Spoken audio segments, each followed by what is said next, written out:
আয়াত ৩২।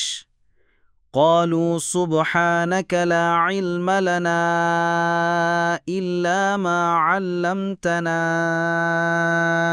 إنك أنت العليم الحكيم।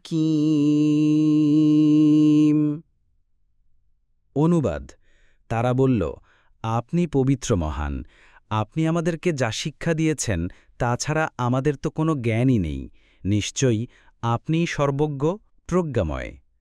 আয়াত ৩৩। قال يا آدم أنبئهم بأسمائهم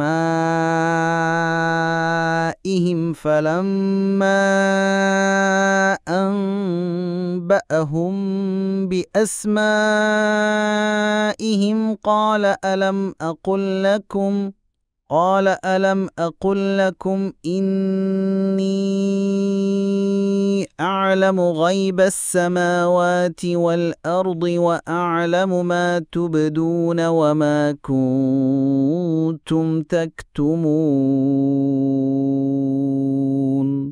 অনুবাদ, তিনি বললেন, হে আদম, তাদেরকে এসবের নাম বলে দিন।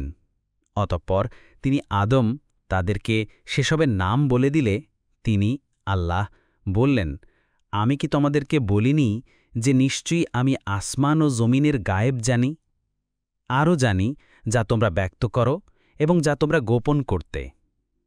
তফসির ১ নং ফুটনোটের বিবরণ। কতাদা এবং আবুল আলিয়া বলেন, তারা যা গোপন করছিল তা হচ্ছে, আমাদের রব আল্লাহ তাআলা যাই সৃষ্টি করুক না কেন, আমরা তার থেকে বেশি জ্ঞানী ও সম্মানিত থাকব। তাছাড়া বিভিন্ন সাহাবী থেকে বর্ণিত আছে যে তারা যা প্রকাশ করেছিল তা হল, আপনি কি সেখানে এমন কাউকে সৃষ্টি করবেন যে ফাসাদ ঘটাবে এবং রক্তপাত করবে?